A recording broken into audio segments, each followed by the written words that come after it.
Jadi yang ditawarkan Ma'iyah itu bukan data, bukan materi ilmu, yang nomor satu bukan itu. Bukan tafsirnya, bukan cara berpikirnya yang nomor satu, tapi keseimbangan antara semua itu. Ilmunya begini, kalau Anda ditanya, ada kalimat al-jannatu tahta aqdamil ummahat. Surga itu terletak di bawah kaki ibu. Kalau Anda ditanya begini, itu kalimat, itu hadis ya?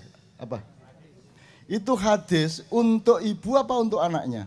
Jawabnya gimana? Selama ini dalam cara kita berilmu modern, royoan. Yang benar itu untuk ibu atau yang benar untuk anak. Di Ma'iyah cara berpikirnya tidak begitu, mencari titik imbang. Kalau Anda seorang anak, setiap ayat Allah, hadis Rasulullah itu untuk kepentingan ibumu. Kalau Anda ibu untuk kepentingan anakmu, kan begitu. Nah selama ini semua perdebatan di medsos itu selalu yang benar itu kuku-kuriuk, bukan kongkorongkong. Yang satu bilangnya, enggak kongkorongkong dong, masa kukuruyuk. Akhirnya Madura datang, ya enggak bisa, yang benar kukurunu. Yang namanya manunggaling kawulolan Gusti, menyatunya hamba dengan Tuhan, itu bukan Anda individu ketemu sama Tuhan. Karena kalau itu cuma urusan Anda sama Tuhan, ngapain jadi teori sosial? Ngapain dia ngomongin ke orang? Itu sudah urus-urus sendiri, mau ketemu Tuhan, mau ketemu hantu, terserah kamu. Tapi kalau sudah menjadi teori ilmu sosial, berarti dia harus bermakna sosial. Itu berarti ya politik, ya kebudayaan, ya ekonomi, ya segala macam. Maka manunggaling kawulan Gusti itu artinya adalah, menurut tafsir Ma'iyah, kalau engkau menjadi suami, kawulamu kan istri sama anakmu. Kalau rumah tangga berarti ya pembantumu, siapapun yang ikut di rumahmu. Kalau engkau presiden berarti semua rakyatmu. Kalau engkau wali kota, semua rakyatmu di Kota Madya itu. Kalau engkau gubernur, semua rakyatmu di provinsi. Kalau engkau pemimpin, maka Tuhan sama yang kamu pimpin harus menyatu di dalam hatimu. Anda lihat pementasan dari teman-teman kita tadi, trio apa namanya?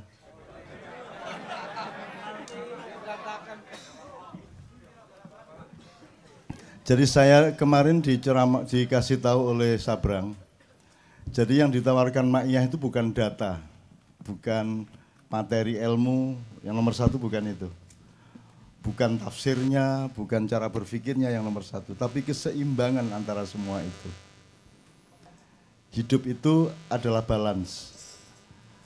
Anda baca surat Ar-Rahman juz 27. Jadi misalnya Anda, kalau ini tadi pentas kesenian, maka orang yang nonton pentas kesenian, dia hanya punya satu poin, yaitu enak apa tidak, bagus apa tidak, aransemennya oke apa enggak, kan begitu. Tapi kalau di Kenduri Cinta, ada keseimbangan antara faktor A, faktor B, faktor C, dan lain sebagainya. Jadi semuanya menjadi sangat indah karena Anda orang yang punya keseimbangan hidup. Anda tidak menuntut mereka, misalnya gitarnya, sulingnya, nyanyinya, segala macam, Anda tidak menuntut secara estetik, artistik sampai tingkat yang sebagaimana orang berkesenian. Karena Anda punya faktor yang lain yang menyeimbangkan diri Anda, yaitu Anda punya cinta, rasa untuk menikmati semua yang kita alami ini bersama-sama, simpati, kemanusiaan, rasa memiliki kenduri cinta, dan lain sebagainya. Itu yang namanya keseimbangan. Jadi saya kira kunci yang utama adalah jangan sampai kehilangan keseimbangan hidup. Artinya jangan melihat orang dari depan saja, dari belakang saja, atau dari samping saja, dari atas saja, atau dari bawah saja. Anda harus melihat hidup ini sebagai sebuah keseluruhan, sehingga Anda tetap berada pada titik imbang. Itu kira-kira gitu ilmunya. Nggak usah difahami sekarang, tapi ingat aja bahwa harus berada pada titik imbang, titik mizan dalam hidup Anda. Mengalami apa saja. Kalau Anda rugi dagang, terus Anda hanya punya kerugian dagang, Anda akan hancur. Tapi Anda harus punya kesadaran tentang dimensi-dimensi yang lain di luar kerugian itu. Maka Anda menemukan titik imbang kembali. Hidup adalah mizan, hidup adalah keseimbangan. Alam semesta ini diciptakan Allah di dalam satu sistem yang maha seimbang. Satu. Yang kedua, lagu yang kedua tadi Ibu. Keramat. Kuburan kali.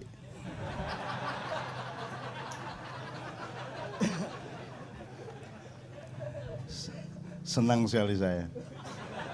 Gini, ilmunya begini. Kalau Anda ditanya, ada kalimat al-jannatu tahta aqdamil ummahat. Surga itu terletak di bawah kaki ibu. Kalau Anda ditanya begini, itu kalimat, itu hadis ya? Apa? Itu hadis untuk ibu apa untuk anaknya? Jawabnya gimana? Coba, untuk anak, terus? Untuk ibu? Boleh saya minta jawaban, kenapa untuk anak? Supaya anak lebih berbakti sama ibu. Supaya lebih berhati-hati berbakti? Berbakti. Oke, sip. Kenapa untuk ibu? Setiap ibu harus menciptakan surga bagi anaknya. Sip, tepuk tangan. Oke. Sekarang yang benar yang untuk anak apa untuk ibu? Itu yang namanya titik imbang.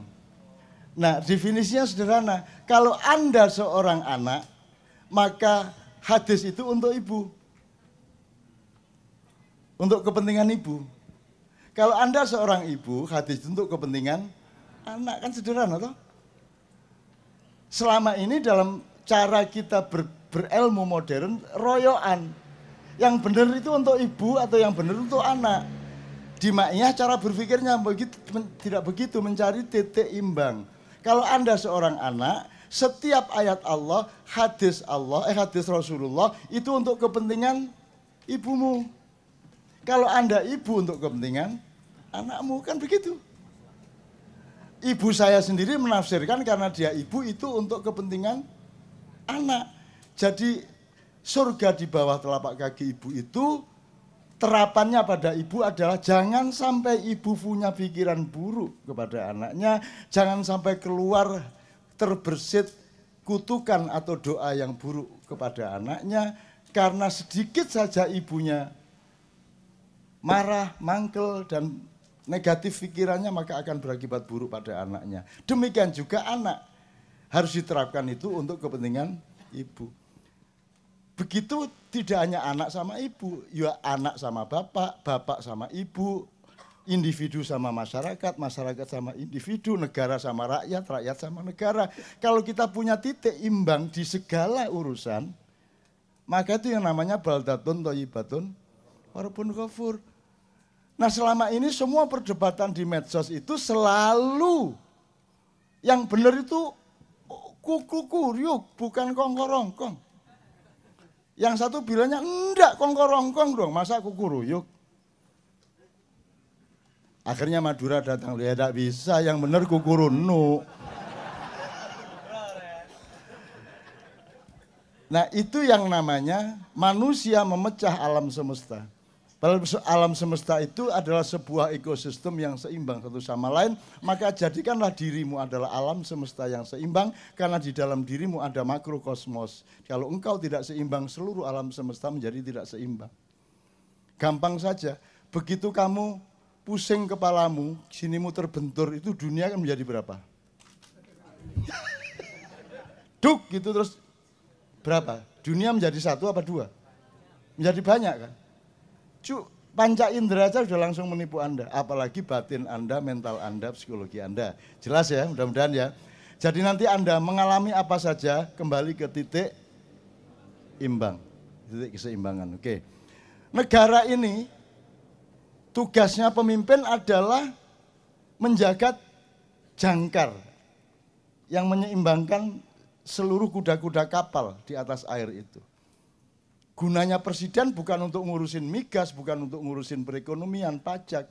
Dia yang menjaga keseimbangan dari semua kegiatan-kegiatan kementeriannya. Itu yang horizontal. Yang vertikal di dalam kebudayaan Jawa disebut manunggaling kawula lan Gusti. Itu maknanya bukan Anda terus ketemu Allah di Gunung Lawu, Allah pakai serban. Terus ada lagi yang kejawen, Allah ternyata pakai belangkon. Yang namanya manunggaling kawula lan Gusti, menyatunya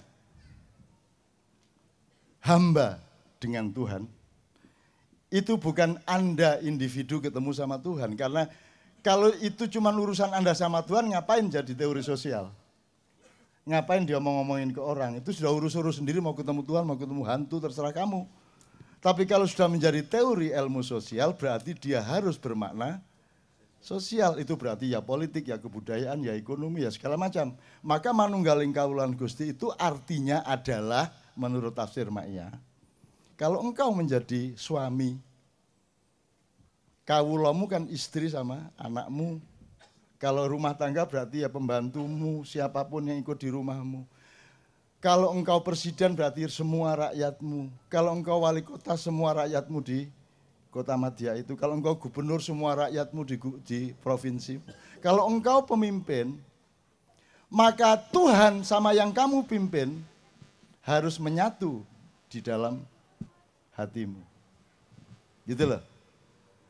Kalau saya disuruh ngomong seperti ini, selama saya ngomong berarti saya yang mimpin keseimbangan. Maka ketika saya ngomong, saya tidak boleh menyakiti Tuhan dan tidak boleh menyakiti orang KC. Sebab kalau saya menyakiti orang KC, saya dimarahi Tuhan dan kena akibat semuanya. Dan kalau saya menyalahi Tuhan, Anda akan ikut sakit. Jadi Tuhan sama Anda harus menyatu di dalam diriku. Manunggaling kawula lan Gusti di dalam diri saya. Itu makna sosial, makna kepemimpinan. Bukan makna individu ketemu Tuhan di Gunung Lawu. Itu ya, maka dia menjadi teori ilmu sosial, manunggaling kawula. Jadi itu bukan urusan kebatinan, itu urusan kepemimpinan politik, kepemimpinan pemerintahan. Itu. Makanya kalau cari presiden namanya manunggal gitu ya.